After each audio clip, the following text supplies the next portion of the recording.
Exatamente, perfeito, perfeito. E essa pô, você pescou bem, obviamente, uma mulher inteligente como você, essa dureza do Humberto já no início, né? Sim. Tão novo. Antes de irmos para as faixas do álbum, né? Vale lembrar que é um pouco do cenário da época de quando esse disco foi lançado. Em 1986, o Brasil estava vivendo um momento de efervescência cultural e política. Em 85, não teve a tão sonhada direta já, né? Mas foi uma saiu os militares do poder, acabou a ditadura finalmente depois de 25, 26 anos. Eu não sei fazer conta direito, eu sou de humanas, mas o Tancredo foi eleito por um colegiado ali e tudo, né? Não foi o povo que votou, mas era o candidato que o povo queria, em detrimento do Paulo Maluf. Só que Tancredo não assume, morre logo depois, né, em abril, salvo engano, dia 21 de abril, e assume o vice dele, o Sarney. E a gente passa por umas transformações ali muito loucas, uns períodos ruins Hum. econômico, né? Nossa, cruzado novo, não sei o que lá, bababá, enfim. Então, o Brasil tinha passado por esse período sombrio da ditadura militar, e os anos 80 trouxeram essa onda de renovação, protesto, inclusive no cenário musical, mas também no cinema, no teatro e tudo.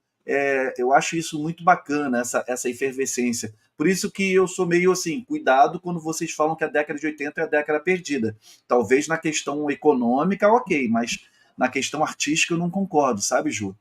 E, Uhum. e, né? E Humberto Gessinger, Marcelo Pizzi, Carlos Maltz, a primeira formação ali a registrar. Meu querido Marcelo Pizzi, que eu conheci pessoalmente em abril desse ano, formaram um grupo que já de cara se destacava pela inteligência das letras, pela mistura de rock com uma crítica afiada, trazendo elementos também de reggae, de ska e tudo. Os Engenheiros do Havaí, então, sempre falou direto com o seu público, né, com o público Uhum. jovem. E longe mais das capitais tem aquela pegada de quem é inconformado com a realidade à sua volta. Como é que você vê esse contexto refletido nas letras do Humberto nessa época, Ju, na construção desse primeiro álbum? E é bom, cara, é sensacional assim. Se eu combinasse, não teria sido melhor. Você está entrando pela primeira vez nesse universo. Isso é muito legal. Não tem os vícios de Muito legal. fã, né? Não, não sou fã e eu não gosto de analisar como fã. Eu sempre falei isso para vocês. Eu acho que a letra da canção, ela é um objeto próprio.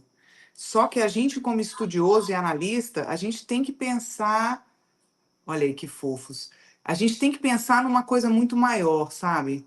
É, primeiro, como é que isso conversa? Como é que ele conversa com o tempo dele? Eu quero falar, eu vou citar três momentos do livro, para ser sincero, que eu acho que eu tenho que pisar nesse terreno apresentando o que eu construí como ideário para esse sujeito, que é o nosso cancionista Humberto Gessinger, né? Perfeito.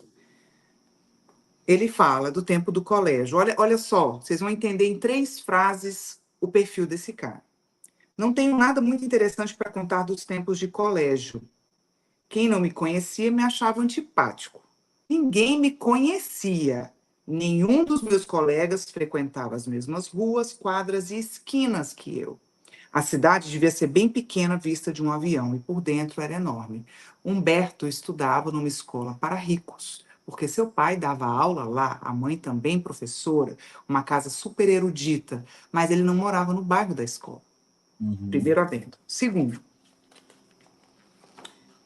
toda forma de poder, a primeira música do nosso primeiro disco, cometeu quatro pecados capitais. Olha a intencionalidade do Humberto quando ele dialoga com o tempo dele.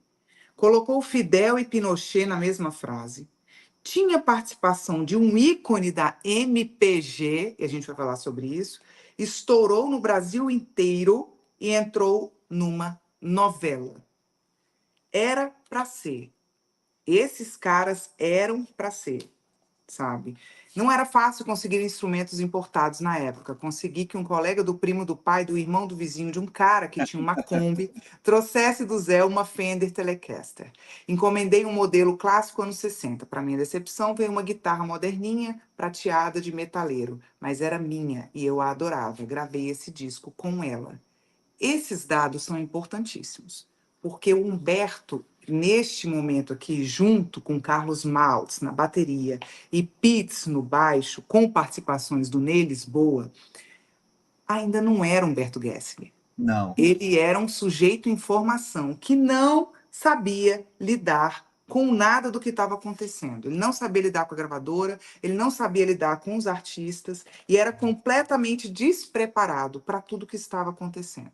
Olha o Humberto Perfeito. falando. Não sabia como me relacionar com os outros artistas, com a gravadora, com a imprensa e com o público. Eu acho que até hoje, tá, gente?